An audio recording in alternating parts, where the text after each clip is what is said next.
Agora é a minha parte que realmente diferencia o Notion, os blocos de bancos de dados. Pense nele como planilhas inteligentes, só que muito mais visuais e flexíveis. Com um banco de dados, você pode gerenciar tarefas, clientes, projetos, estudos, finanças, praticamente qualquer tipo de informação. E para inserir um banco de dados, novamente vamos recorrer ao menu. E assim que começarmos a digitar a palavra base, o Notion então vai apresentar as opções disponíveis, como por exemplo, base de dados inline, que é uma base de dados nesta própria página. Na segunda opção, a base de dados página inteira, onde teremos uma página específica para um banco de dados. E a seguir as opções de visualizações de base de dados, como por exemplo, tabela, quadro, galeria, entre outras. Neste momento agora vamos clicar na opção Inline para que seja criada na página principal um banco de dados ou uma base de dados. E agora teremos nossa primeira base de dados criada. Vamos examiná-la um pouco. Aqui do lado esquerdo, teremos então um campo onde poderemos definir um nome para esta base de dados. Para isso, basta clicar e digitar o nome. E teremos também a primeira coluna, chamada coluna nome. Do lado direito, poderemos ver também que um novo menu se abriu. Aqui então, teremos as opções de criar uma nova fonte de dados vazia, construir com inteligência artificial, importar dados de um arquivo CSV, ou até mesmo selecionar alguma das opções que o Notion trouxe, como por exemplo, criação de um controle de tarefas, uma central de projetos, ou mesmo uma central de documentos. Dependendo então da opção que você escolher aqui, essa estrutura será preenchida nessa base de dados que acabamos de criar. Mas nesse momento não vamos selecionar nenhuma, vamos estudar mais a fundo e realizar a criação manual desse banco de dados. Aqui no banco de dados, cada linha vai ser um item deste banco e cada coluna será uma propriedade.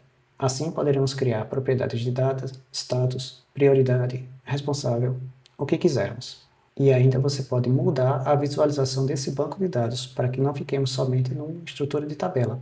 Então agora eu posso clicar no título da base de dados e criar um nome para ela.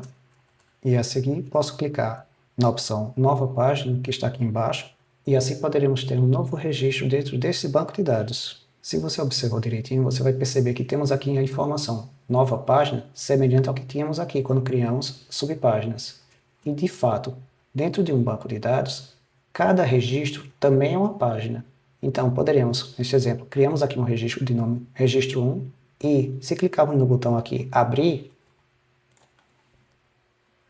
poderemos ver então que o Notion criou uma página dentro do banco de dados com o mesmo nome que colocamos aqui nessa linha.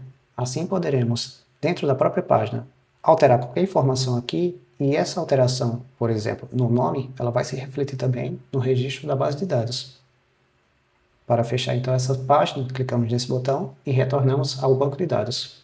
Bem, como falamos há pouco, cada linha no banco de dados será uma página. E cada coluna será uma propriedade pertencente a esta página. Então poderemos, neste exemplo aqui, adicionar diversos tipos de propriedades nesses bancos de dados.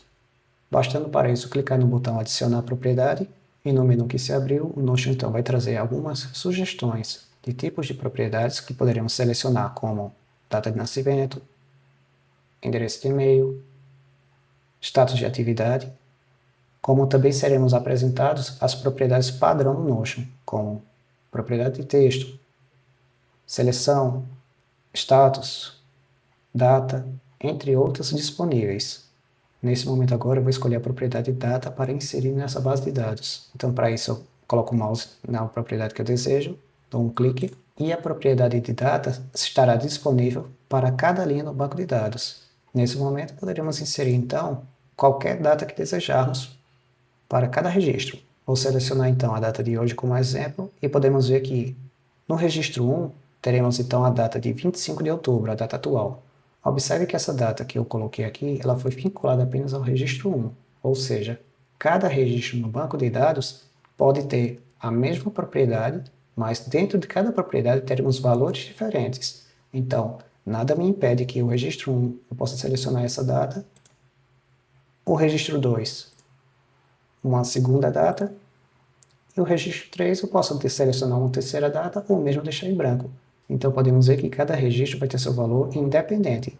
embora todos eles, no banco de dados, compartilhem a mesma propriedade em comum.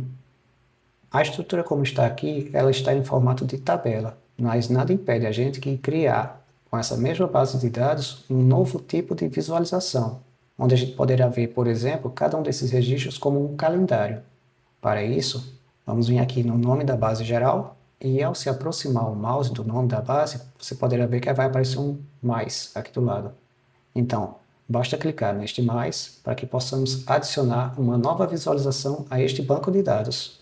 Entre as opções disponíveis no Notion, poderemos ter então tabela, que é a visualização atual, quadro, que é a estrutura de quadro Kanban, entre outras. Mas para este exemplo, vamos selecionar a opção calendário, que podemos ver aqui. Então, ao clicar nesta opção, será criada então, dentro da mesma base de dados, uma nova visualização, que podemos ver aqui. Teremos então a visualização de nossa base geral original, que é a tabela, e também a nova visualização no formato de calendário. E à direita poderemos ver também as opções dessa nova visualização, onde poderemos definir, por exemplo, um nome desta visualização, aqui eu vou chamar apenas de calendário mesmo, e após isso podemos ver então que a visualização que eu renomeei para calendário ficou com esse nome, e teremos acesso então a um calendário do mês atual, mostrando aqui embaixo as datas que eu informei no registro 1, registro 2, e mais à direita, o registro 3. Observe que essas datas que estão aqui são as mesmas datas que a gente viu aqui em cima, na visualização de tabela. Então, as datas que eu informei aqui, 25, 27 e 31 de outubro, para cada um desses registros, essas mesmas datas também poderão ser visualizadas no calendário, conforme podemos identificar aqui, 25, 27 e 31 de outubro. E aqui vai uma dica interessante. Na visualização de calendário, se você quiser reprogramar alguma data, você simplesmente pode vir aqui no registro que você deseja mudar, clicar e arrastar para a nova data que você deseja. Neste exemplo, eu movimentei do dia 27 para o dia 29 o registro 2. E se observarmos na visualização de tabela, poderemos ver então que o registro 2, que estava no dia 27, foi alterado automaticamente para o dia 29, a partir da mudança que fizemos no calendário. Isso também acontece aqui. Se eu quiser alterar, por exemplo, o registro 3 do dia 31 de outubro, quiser retornar para o dia 21, por exemplo, eu seleciono por aqui, ele será atualizado então, e no calendário ele estava no dia 31 e retornou para o dia 21. O interessante do Notion está em como tudo se conecta. Então, o que é que a gente pode ver aqui?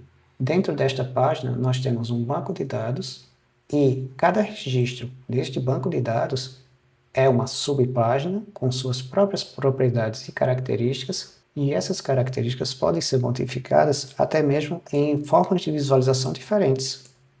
Podemos até mesmo ajustar todos os registros para uma mesma data. Não há nada que impeça isso. Podemos ver então que é possível criar um sistema de informações que podem estar interligadas, algo que vai muito além de um simples bloco de notas. No próximo vídeo, eu vou te mostrar como criar o seu primeiro sistema de tarefas dentro do Notion do zero, usando tudo que você viu na prática até agora. Se quiser acompanhar essa série e aprender a montar seu próprio sistema no Notion, se inscreva aqui no canal e ative o sininho. Obrigado pela sua atenção e nos vemos no próximo vídeo.